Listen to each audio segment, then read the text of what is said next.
We've all been there, right? You cook this amazing meal, you're feeling great about it, but hours later, the ghost of last night's salmon is still hanging around.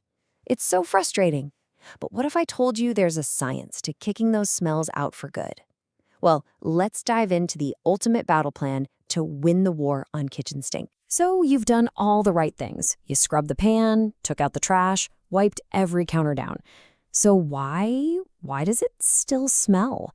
Well, the thing is, odors aren't just this vague presence. They're actual physical particles floating in the air and, more importantly, clinging to surfaces. To win this war, we need a real strategy. So in this explainer, we're going to arm you with a complete three-pronged attack. First up, we'll talk about your first line of defense, ventilation.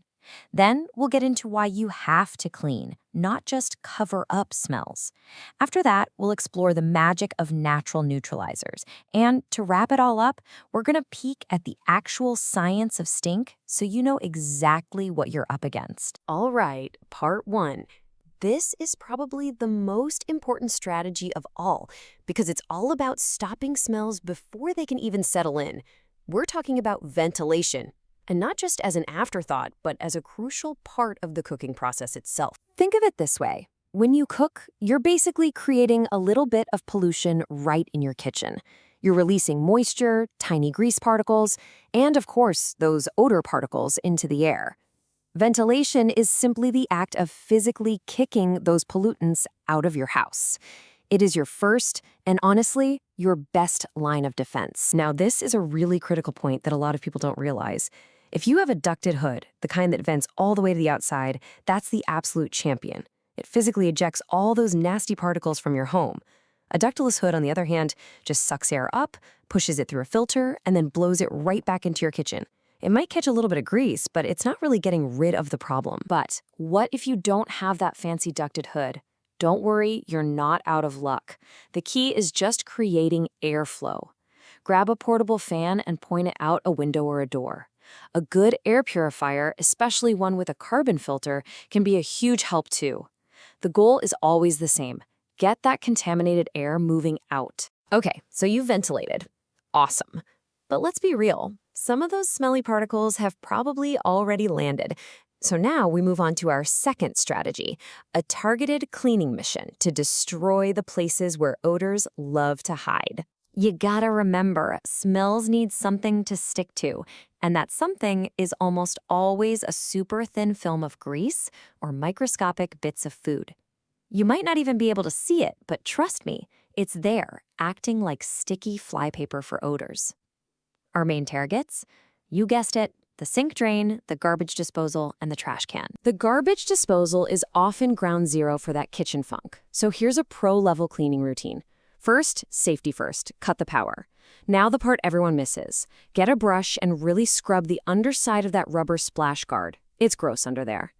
Then, after clearing out any big chunks with tongs, you do the ice and salt scrub. It scours the blades clean. You finish with that classic science fair volcano of baking soda and vinegar, let it fizz, and then grind up some citrus peels for a fresh, clean scent. And you know, as cleaning expert Alicia Sokolowski points out, you don't need to go nuclear with harsh chemicals. These simple things from your pantry are super effective, and they're way safer for your plumbing and the disposal motor.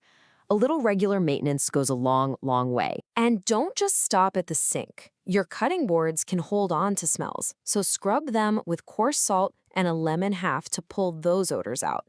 And please wash out the actual trash can. That bin gets so gross. And finally, be quick to wipe down any greasy splatters on your stovetop or backsplash. That grease is a magnet for smells. Okay, you've ventilated, you've deep cleaned, but what about those stubborn odor molecules that are still just floating around, taunting you?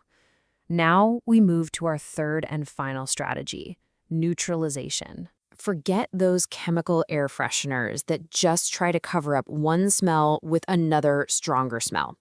A simmer pot is an amazing, natural way to go.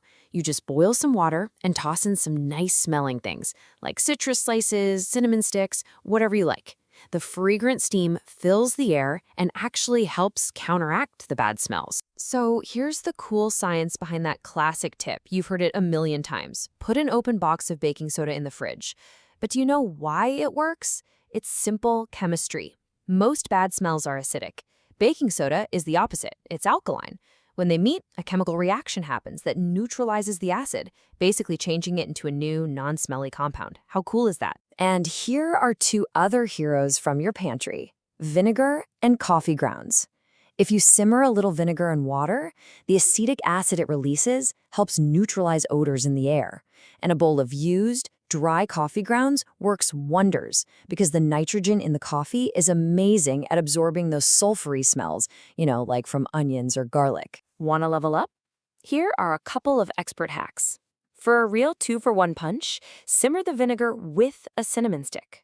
You get the powerful neutralization from the vinegar and a lovely scent from the cinnamon. Or try this oven trick. Put a few drops of vanilla extract in a bowl of water and just warm it on low heat. It makes your whole house smell incredible. So we've covered the how of fighting odors. But to really become a master, we need to understand the what. What are we actually fighting here? This is where things get really interesting. Okay, just look at this graph. It shows what happens to the air when you cook. The key thing to notice is how long those lines stay high well after you're done cooking.